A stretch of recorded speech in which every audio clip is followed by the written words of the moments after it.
नमस्ते दोस्तों, welcome back to sipper पॉलीमेटेक। अगर आपको लगता है ब्लैक शेड मैच करना सबसे इजी है तो सच ये है, ब्लैक सबसे ज़्यादा डेंजरस शेड है। थोड़ा सा कार्बन ज़्यादा तो शेड डेड हो जाता है, थोड़ा सा कम तो ग्रेइश हो जाता है, अंडरटोन गलत तो कस्टमर रिजेक्ट। डे 9 में हम ब्लैक को कंट्रोल करना सीखेंगे। चलते हैं अगले पॉइंट पर। ब्लैक शेड में सबसे कॉमन प्रॉब्लम होती है greyish black, brownish black, bluish black, dead black, no depth. इसका मेन रीज़न होता है कार्बन ब्लैक का रॉन्ग सिलेक्शन होना, ओवर डोज होना, अंडरटोन इग्नोर करना। ठीक है। Why black shade fail in industry, पता चल गया इंडस्ट्री में फेल क्यों होता है और किस वजह से होता है। ठीक है। अब चलते अगले पॉइंट पर।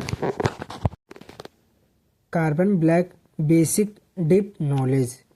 कार्बन ब्लैक क्या होता है, ठीक है, इसके बारे में हम समझेंगे। एक पिगमेंट जिसकी टिंटिंग स्ट्रेंथ एक्सट्रीमली हाई होती है। ठीक है। पार्टिकल साइज बहुत फाइन होता है। इसका हमेशा एक अंडरटोन होता है, ब्लू या ब्राउन। ठीक है। कार्बन ब्लैक क्या होता है समझ गए। अब चलते हैं अगले पॉइंट पर। कार्बन ब्लैक के टाइप्स, हमारे 3 तरह के टाइप्स होते हैं। जो हमारा पहला पॉइंट है हाई जेड ब्लैक, इसका जो अंडरटोन होता है ब्लूइश होता है। बात करेंगे दूसरे टाइप की मीडियम ब्लैक, जिसका अंडरटोन होता है न्यूट्रल। बात करेंगे थर्ड पॉइंट की ब्राउनी ब्लैक, इसका अंडरटोन क्या होता है ब्राउनिश होता है। हर ब्लैक का बिहेवियर अलग होता है। आपको मैंने कार्बन ब्लैक के टाइप्स बताए। ठीक है। अब चलते हैं अगले पॉइंट पर। ब्लैक मैचिंग का गेम अंडरटोन का है, ना कि डार्कनेस का। ब्लूइश ब्लैक यूज हमारा होता है ऑटोमेटिक प्रीमियम प्रोडक्ट में, लुक्स डीप एंड रिच। ठीक है। वहीं हम बात करेंगे ब्राउनिश ब्लैक की, तो यूज़ होता है पाइप में, इंडस्ट्रियल पार्ट्स में, looks are warm and dull. ठीक है, आप समझ गए। अब चलते हैं अगले पॉइंट पर। Correction logic, I mean undertone control logic. हम बात करेंगे जब हमारा ग्रेइश ब्लैक होगा, ठीक है, तो हमें ब्लू या वायलेट माइक्रोडोज में बढ़ाना है। ठीक। जब हमारा ब्राउनिश ब्लैक हो रहा है तो हमें क्या करना चाहिए, उस समय में थोड़ा सा ब्लू बढ़ाना चाहिए। वही हम बात करें ब्लूइश बहुत ज़्यादा ओवर हो चुका है तो हमें क्या करना चाहिए, येलो या रेड माइक्रो आई मीन छोटा सा बैच देकर हमें देखना चाहिए।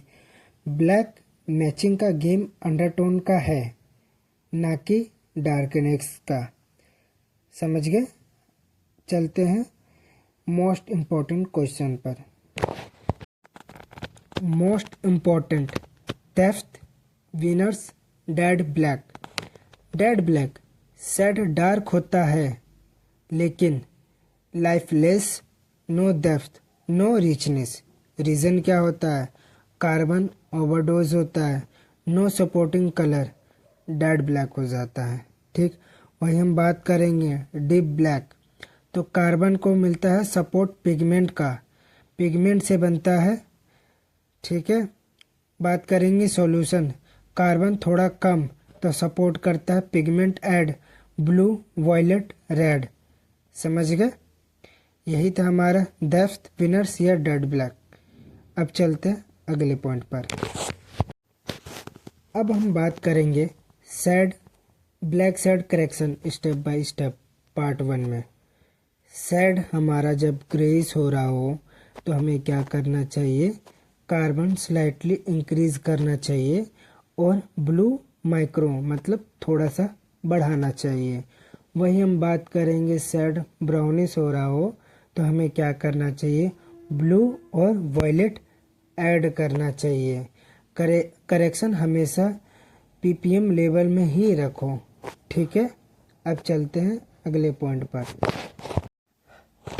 Black shade correction step by step part 2।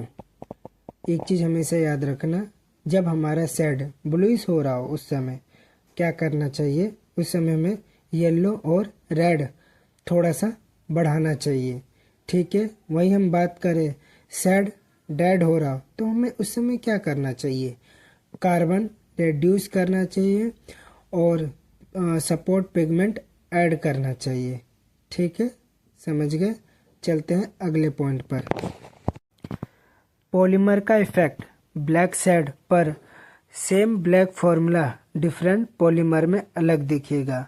हम बात करते हैं PP clean black, HDP brownish tendency, nylon greenish if moisture अगर मॉइस्चर हुआ तो, एवीएस हीट से ब्राउन शिफ्ट होता है। Same black formula different polymer में अलग दिखेगा, इसलिए पॉलीमर वाइज ब्लैक टर्निंग जरूरी होता है। ठीक है, अब चलते हैं अगले पॉइंट पर। अब हम बात करते हैं कॉमन ब्लैक मैचिंग मिस्टेक। हर कोई एक छोटी सी गलती करता है। बात करते हैं जब हम ब्लैक मैचिंग उस समय करते हैं तो हम क्या करते हैं गलतियाँ। डायरेक्ट कार्बन एडिशन, सिर्फ डार्कनेस को देखना, अंडरटोन इग्नोर करना, ओवर डिस्पर्सन इग्नोर करना, मॉइस्चर एंड हीट इग्नोर करना, इन सब से ब्लैक शेड कभी स्टेबल नहीं होता है। तो अब से ये गलतियां मत करना, ये छोटी सी मिस्टेक हर कोई करता है, इसलिए ब्लैक मैचिंग में फेल हो जाते हैं। अब चलते हैं अगले पॉइंट पर। डे 9 में आपने सीखा कार्बन ब्लैक के types, control, undertone control, depth winners dead black, black correction logic, polymer का इफेक्ट। कल डे 10 में हम कवर करेंगे bright and new shade matching, fluorescent pigment, heat and light issue, fading का सॉल्यूशन। डे 10 के बाद bright shade को कभी कॉन्फिडेंशली हैंडल कर पाओगे। वीडियो पसंद आए तो लाइक करो, सब्सक्राइब करो, और भी ऐसे वीडियो के लिए और टेस्टिंग के लिए इस चैनल में लिखो डे 10 रेडी। Thank you.